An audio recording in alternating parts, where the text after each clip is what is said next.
Nobody saw it coming when the greatest quarterback in football history walked into that locker room and knew his career was over. The tears weren't just his. Grown men who'd fought beside him for years couldn't look him in the eye because they knew what he was losing, and it was everything. This is the story of Joe Montana, a man who wasn't supposed to make it, who kept getting knocked down, and who somehow always found a way to get back up. But this isn't one of those fairy tales where everything works out perfectly from the start.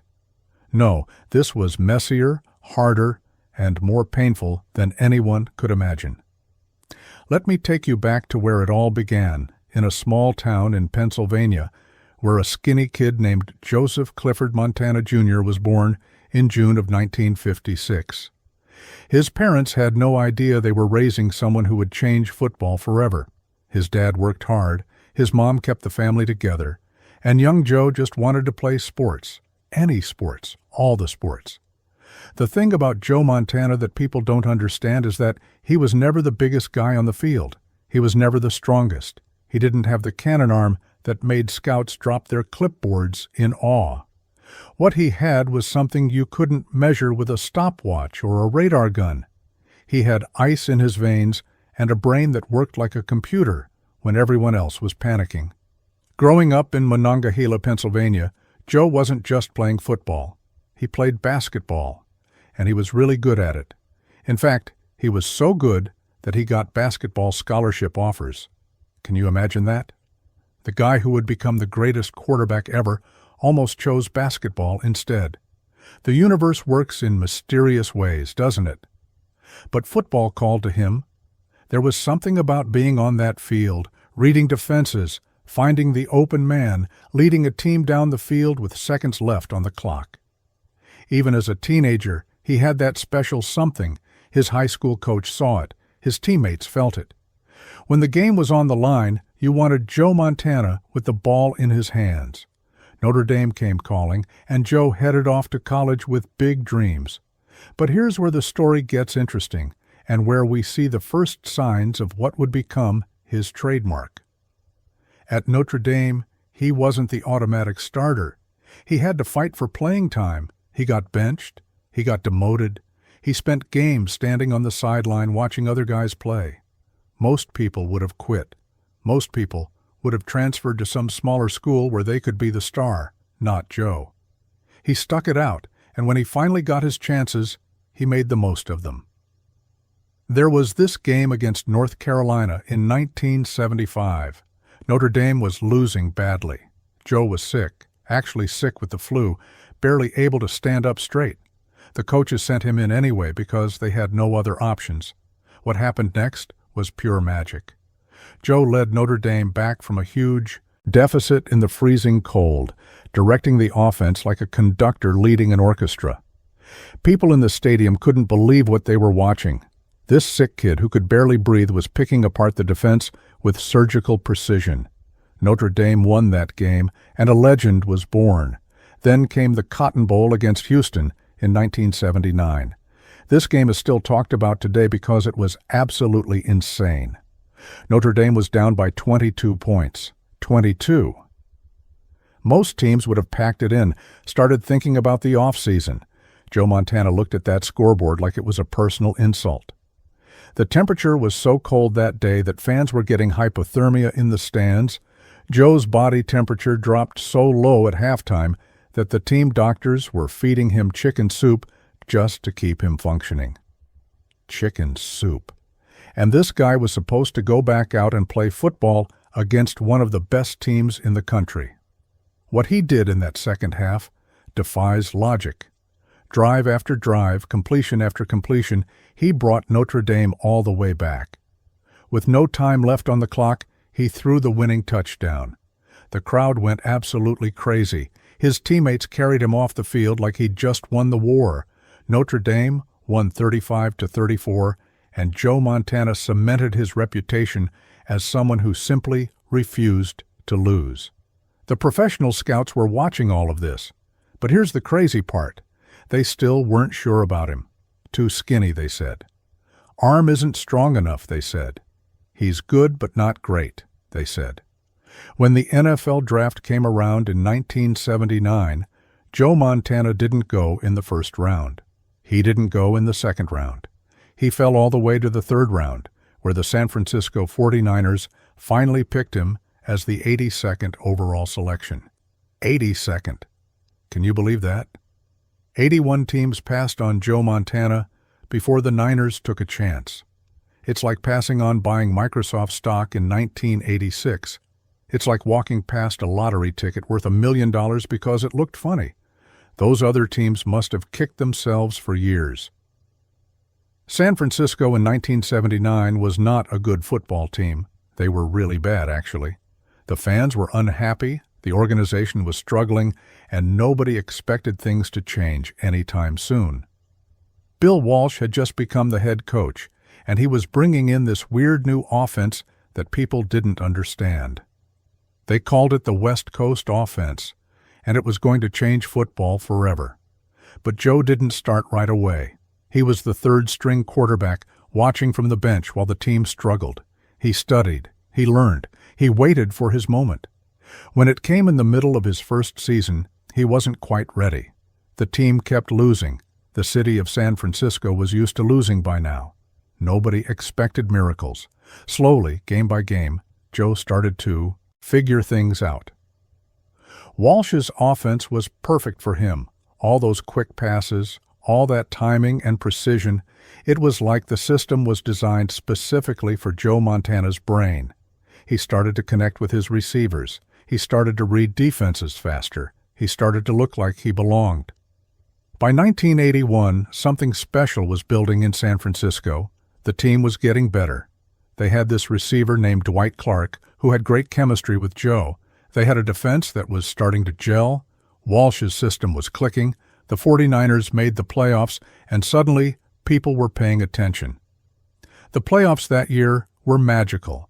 The Niners kept winning, kept advancing, and they found themselves in the NFC Championship game against the Dallas Cowboys. This was huge. Dallas was America's team, the defending conference champions, the team everyone expected to win. San Francisco was just happy to be there. The game went back and forth, both teams trading blows like heavyweight boxers. Late in the fourth quarter, San Francisco was down by 6 points and had the ball on their own 11-yard line. 89 yards to go, less than 5 minutes on the clock. The Dallas defense smelling blood. The crowd in Candlestick Park going absolutely insane. Joe Montana walked into that huddle, looked at his teammates, and you know what he said? He pointed to the stands and said he just saw John Candy up there. John Candy, the comedian. Here they were, 89 yards from the Super Bowl, everything on the line, and Joe was making jokes about celebrities in the stands. His teammates started laughing. The pressure evaporated. They were loose. What happened next is burned into football history. Drive after drive, conversion after conversion, Joe moved the Niners down the field. They reached the Dallas 6-yard line with less than a minute to play. The play call came in. Sprint right option. Joe took the snap, rolled right, and the Dallas defense was all over him. He was being chased by one of the best pass rushers in football, a guy named Ed Too Tall Jones, who was literally 6 feet 9 inches tall. Joe was running out of room, running out of time, and Dwight Clark was running toward the back of the end zone. Joe threw the ball high, higher than anyone thought possible, and Clark went up and somehow came down with it. The catch, they call it now. Just the catch. Everyone in San Francisco knows exactly what you mean when you say those two words. The stadium erupted. The earth shook. Dwight Clark came down with the football, and the San Francisco 49ers were going to the Super Bowl. Joe Montana had done it again. When the game was on the line, when everything mattered most, he delivered.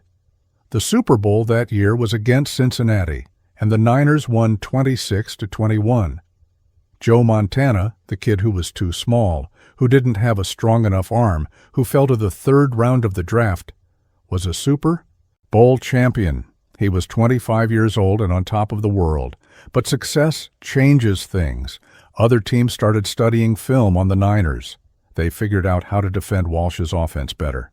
Injuries happened. The Niners had a few good years, but couldn't get back to the Super Bowl. By 1984, people were wondering if that championship was just a one-time thing.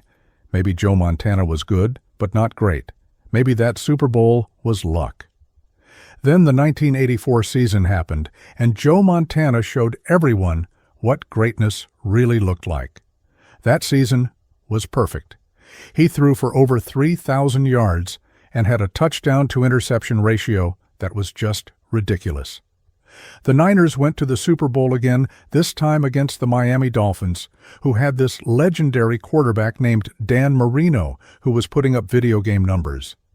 Everyone thought it would be a shootout, both quarterbacks throwing all day. Whoever scored last would win. Joe had other ideas. He picked apart the Miami defense methodically, efficiently, like a surgeon removing a tumor. 3 touchdown passes, no mistakes, no drama, just pure excellence. The Niners won 38-16, and Joe Montana was the MVP. He was cementing his place among the all-time greats. Life was good for Joe. He was famous, successful, beloved in San Francisco. He appeared on television shows, did commercials, signed autographs. Kids all over America wanted to be Joe Montana when they played backyard football. But football is a brutal sport, and what goes up must come down. The late 1980s brought injuries. Joe's back started giving him problems from all those hits he'd taken over the years. Defenders were targeting him, trying to knock him out of games. He missed time. The team kept winning because they were talented, but everyone knew they needed Joe healthy if they wanted another championship. 1988 rolled around, and the Niners were dominant. They went 14-2 in the regular season. They crushed opponents. They looked unstoppable. The Super Bowl that year was against Cincinnati again, and this game became the stuff of legend. Late in the fourth quarter, the Niners were losing 20-16. They had the ball on their own 8-yard line.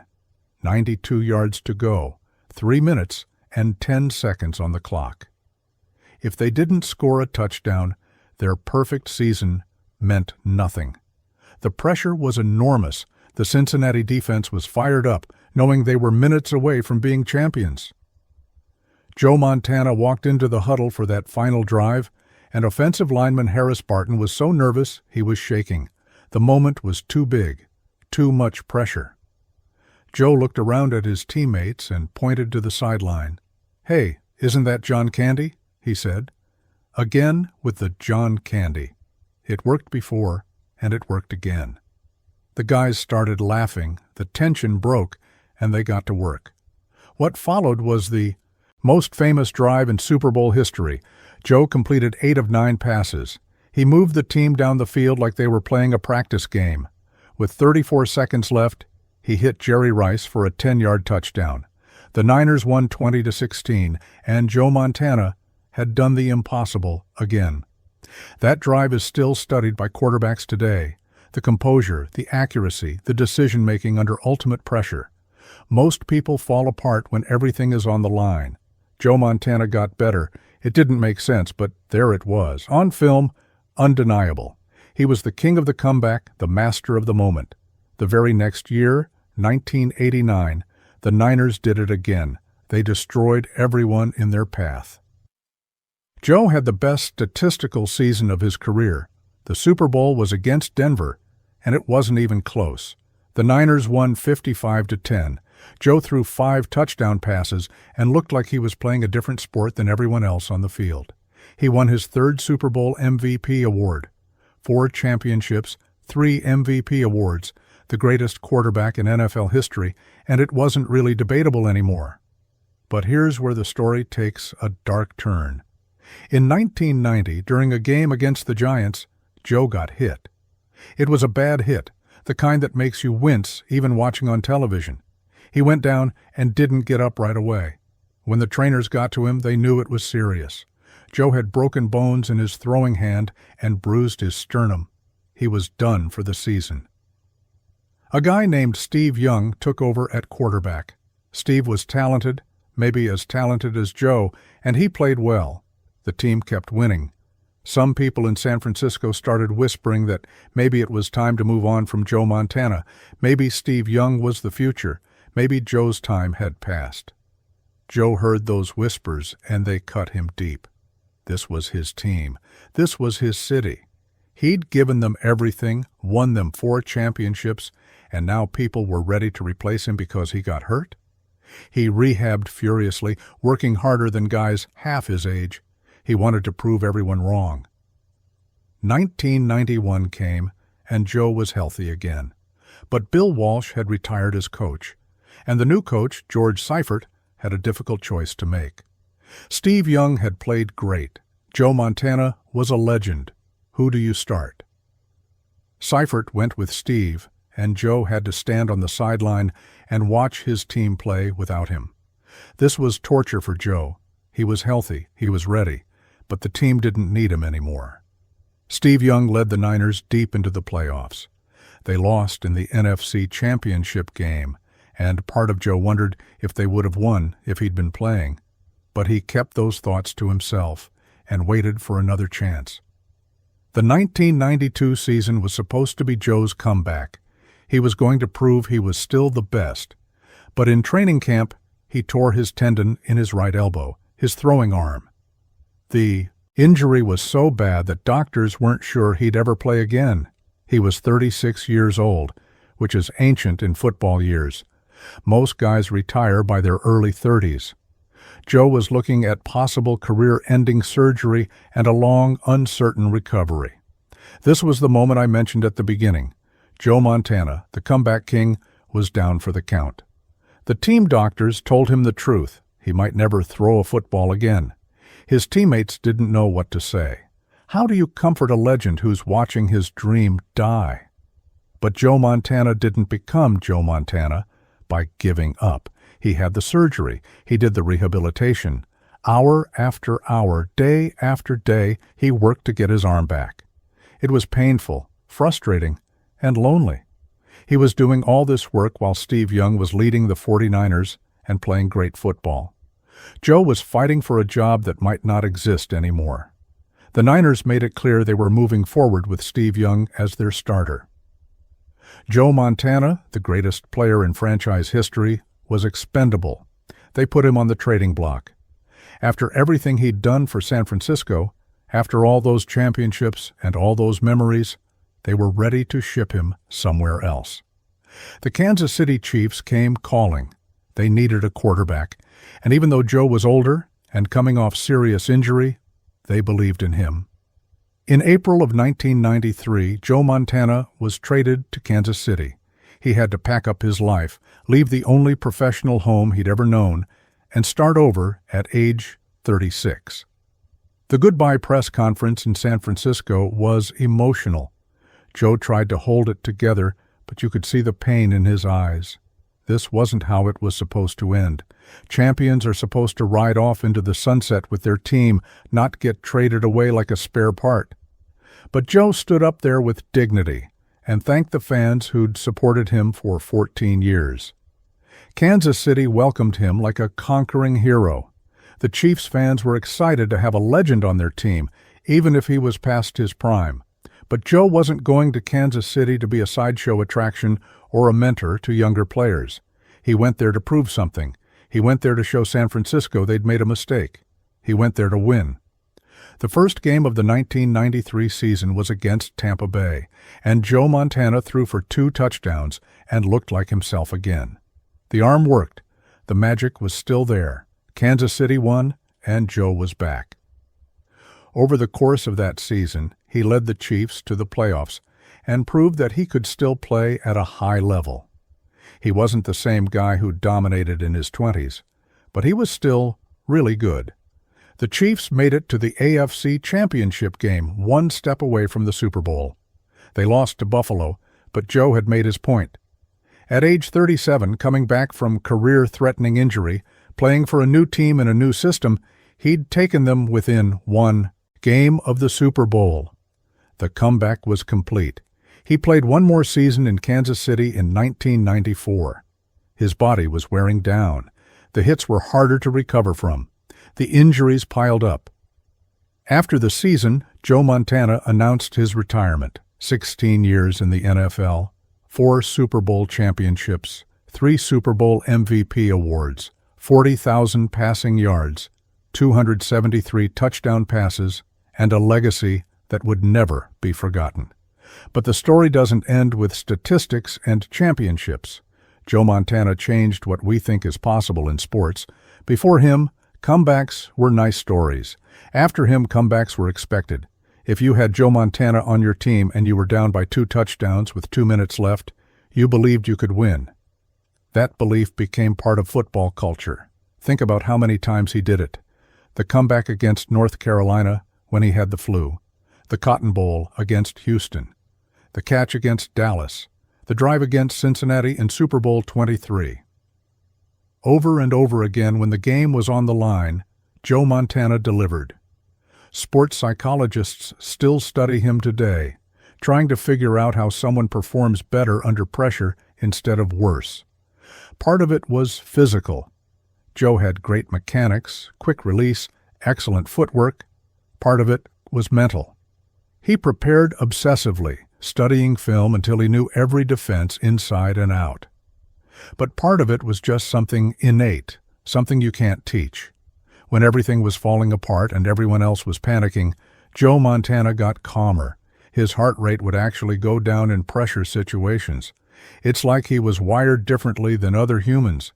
His teammates loved playing with him because they knew they always had a chance. Doesn't matter if you're down by 3 touchdowns. Doesn't matter if there's 30 seconds left. If Joe Montana is your quarterback, you stay in the fight. That confidence spread through entire teams and changed games. After retirement, Joe stayed involved with football in various ways.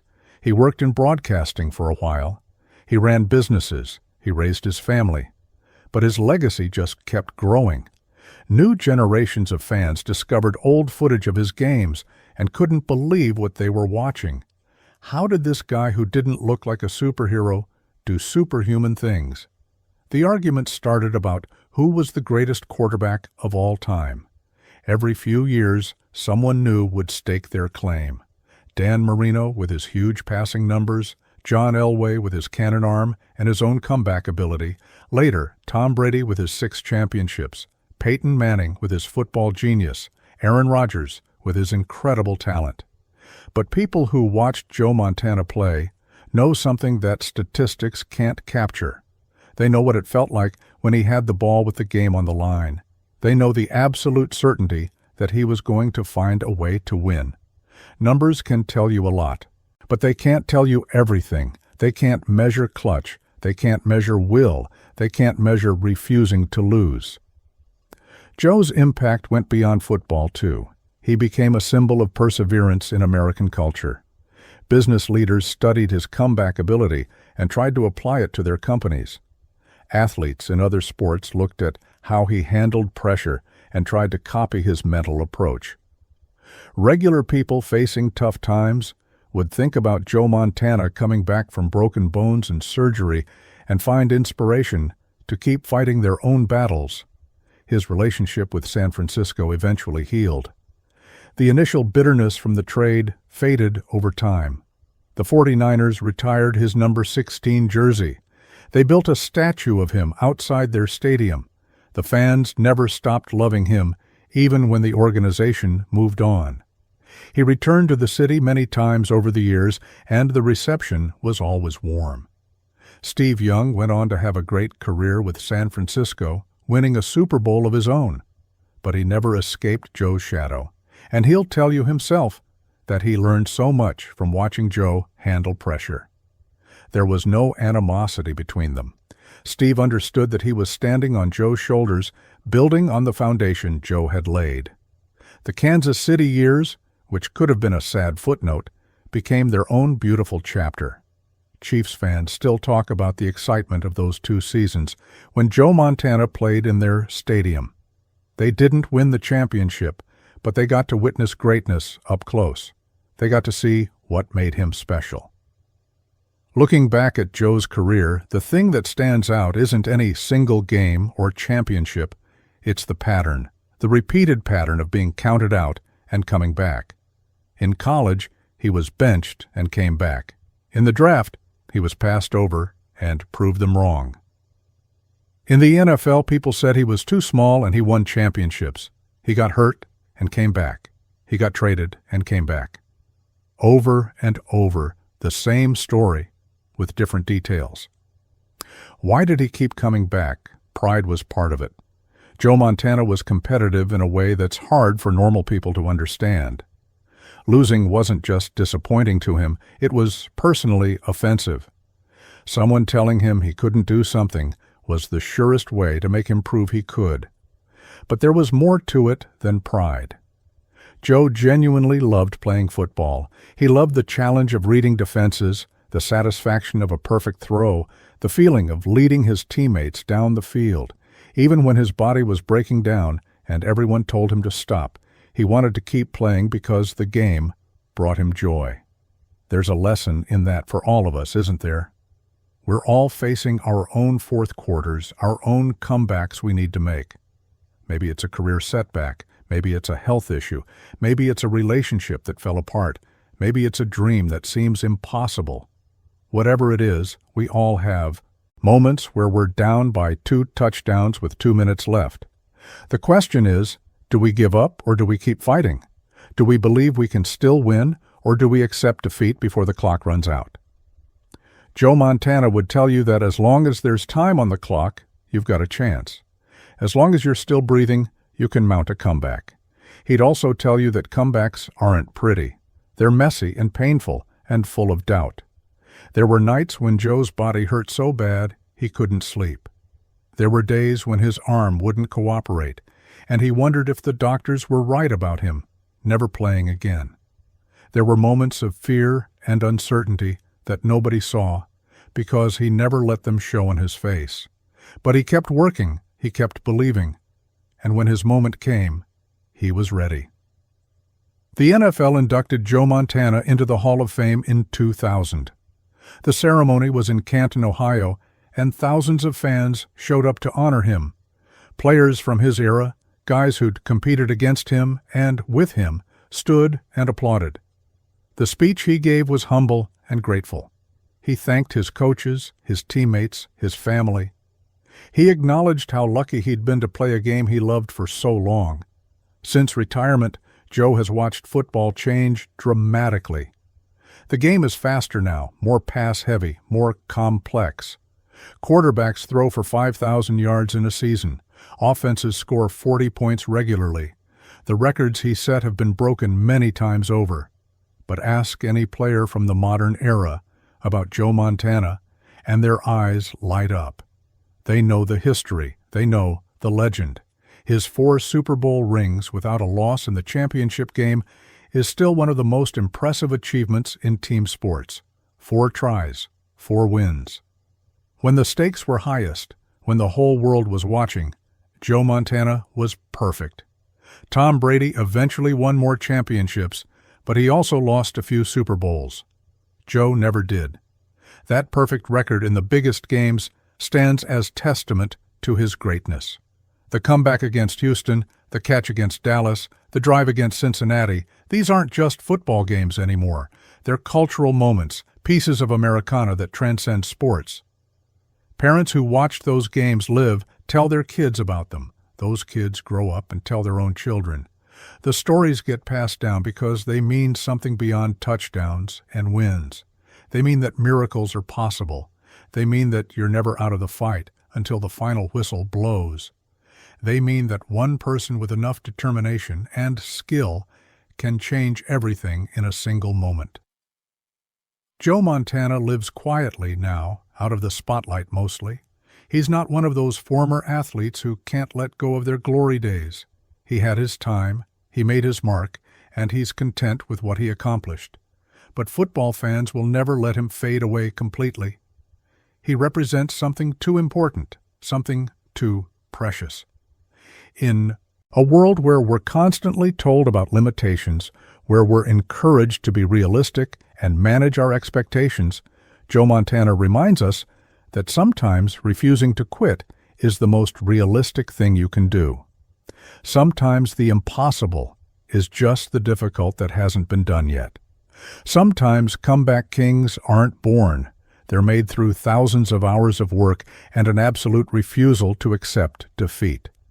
What comeback are you trying to make in your own life right now? And what's really holding you back from giving it everything you've got? The modern NFL is full of talented quarterbacks. Patrick Mahomes is winning championships in Kansas City, the same city where Joe once proved his doubters wrong. Tom Brady retired after winning more Super Bowls than seemed humanly possible. Aaron Rodgers continues to make throws that defy physics. But when old-timers talk about the quarterback they'd want with the game on the line, with their lives depending on one final drive, Joe Montana's name still comes up more than any other. There's something about watching old footage of Joe in those clutch moments. The calmness in his eyes, the confident way he called plays in the huddle, the accuracy of his throws when other quarterbacks would be shaking.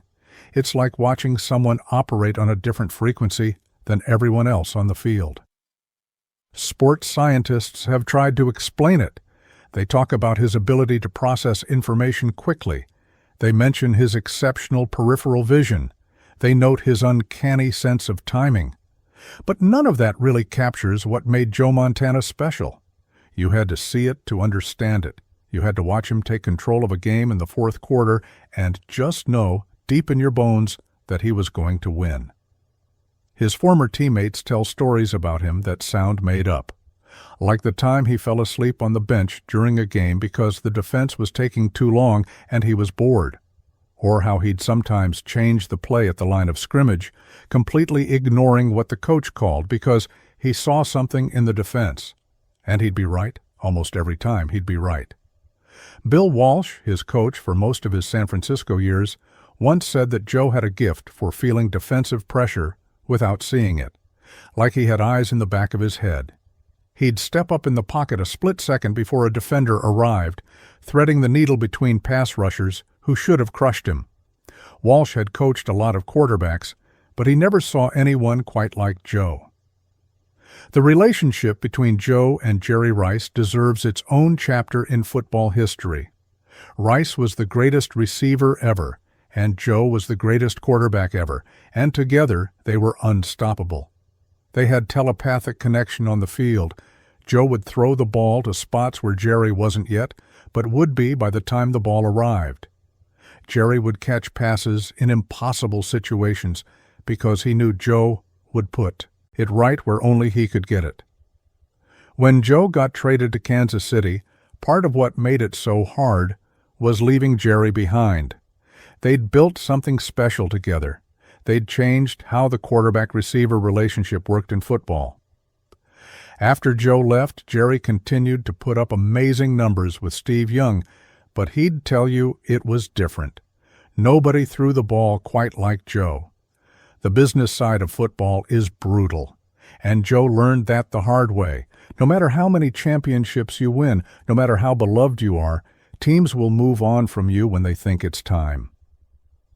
The 49ers made a calculated decision that Steve Young gave them a better chance to win going forward. Were they wrong? Maybe, maybe not. Steve won them a championship. But you can't help wondering what would have happened if they'd stuck with Joe.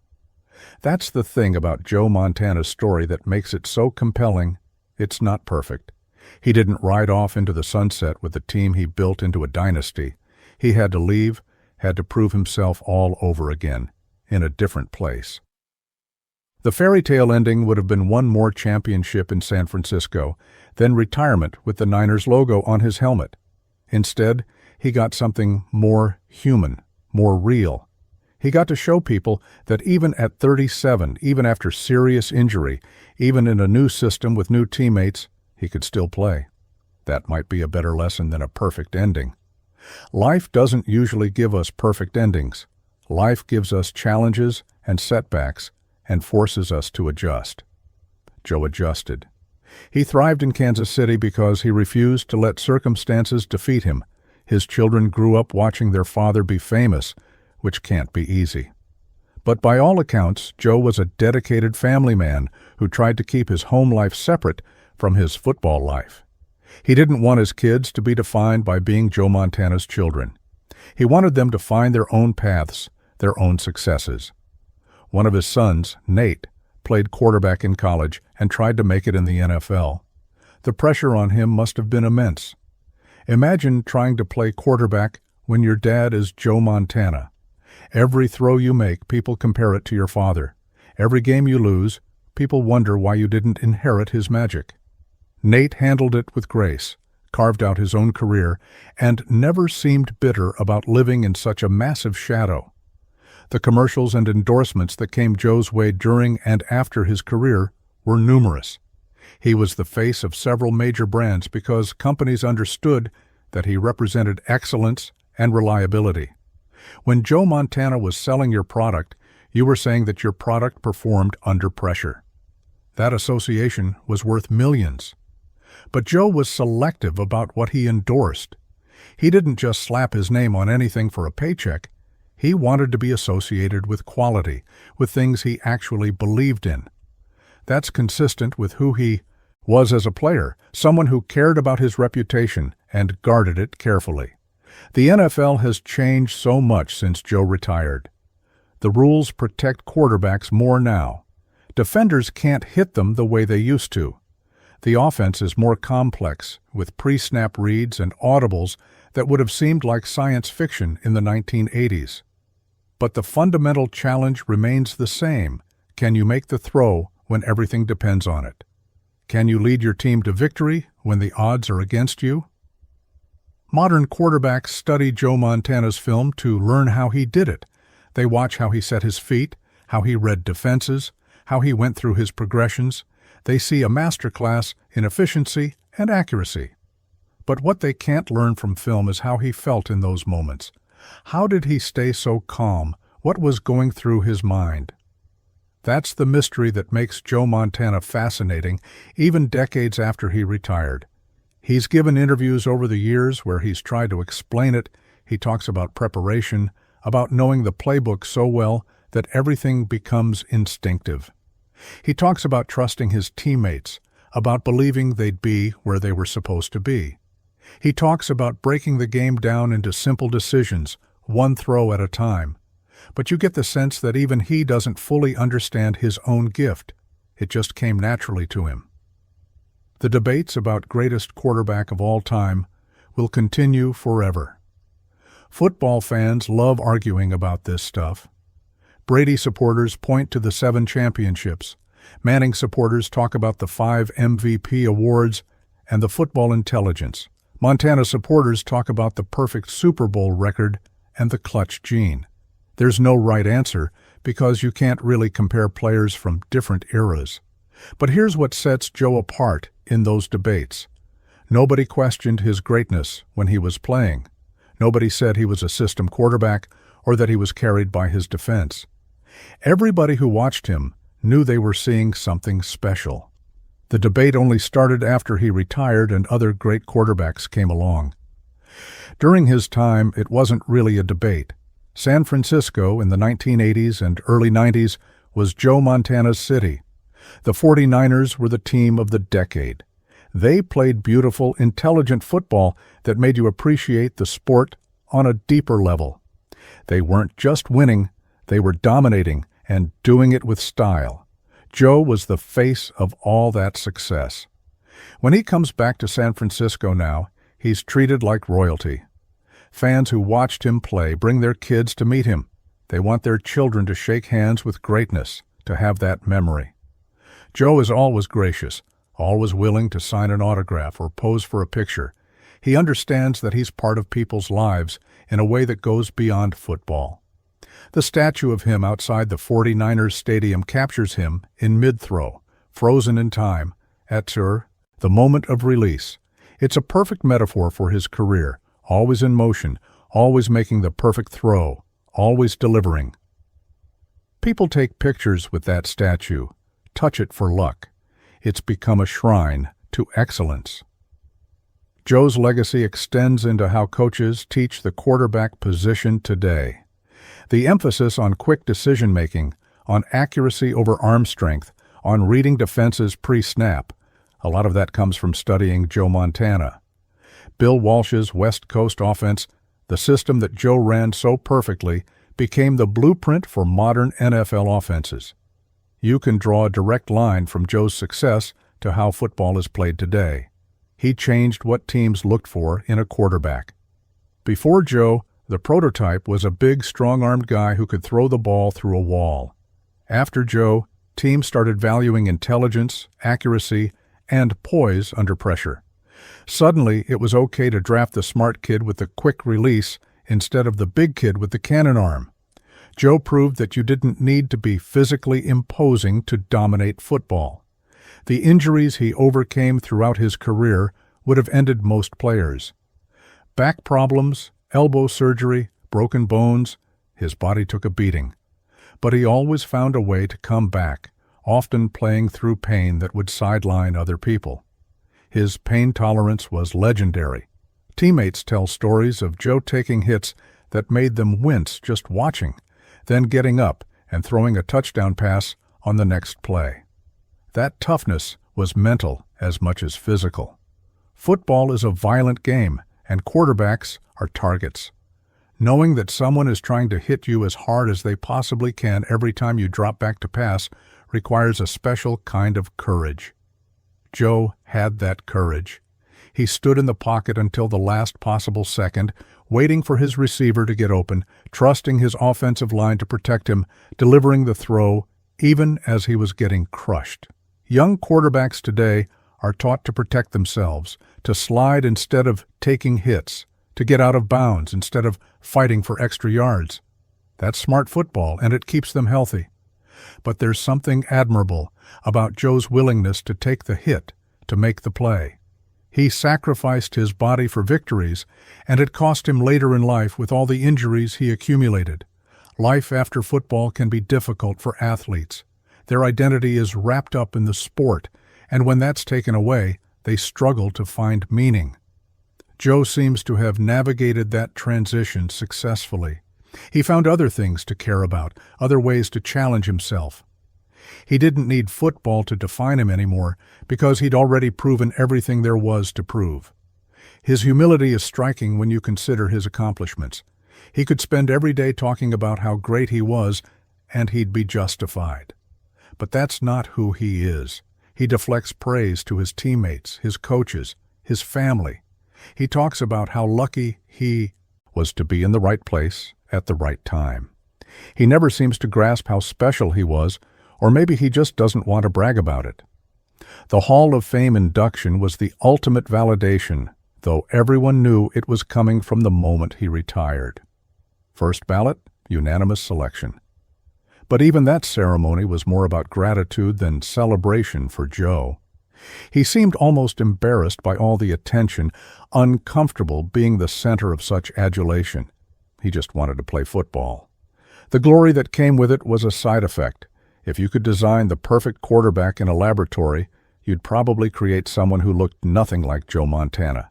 You'd make him bigger, stronger, with a rocket arm and sprinter speed, but you'd be missing the point. The perfect quarterback isn't about physical tools. It's about the mental game, the intangibles, the will to win. It's about being better when the pressure is highest. That's Joe Montana. That's what made him great, the comeback king who refused to quit. It's not just a catchy phrase, it's the summary of a life lived in defiance of expectations. Every time someone told Joe he couldn't do something, he made it his mission to prove them wrong. Every time he got knocked down, he got back up. Every time the game seemed lost, he found a way to win. That's the story. That's why we're still talking about him decades later. Not because of statistics or championships, though those are impressive. We talk about Joe Montana because he showed us what human beings are capable of when they refuse to accept defeat. He showed us that pressure is a privilege, that the biggest moments are opportunities to be great, rather than reasons to be afraid. His career reminds us that setbacks are temporary if we don't let them become permanent. The injuries, the benchings, the doubters, the trade, none of it stopped him. He absorbed every blow and kept moving forward. That's not just athletic excellence, that's life excellence. That's a blueprint for how to face adversity in any field. So when you're facing your own fourth quarter, when you're down and time is running out, remember Joe Montana. Remember that skinny kid from Pennsylvania who wasn't supposed to make it. Remember the third-round draft pick who became the greatest ever. Remember the quarterback who got traded at 36 and proved he could still play. Remember that as long as there's time on the clock, you've got a chance. Joe Montana didn't just refuse to quit. He refused to accept any outcome except victory. That mindset, that absolute certainty that he would find a way, that's what made him special. And that's what makes his story timeless. The comeback king who refused to quit. Long live the king.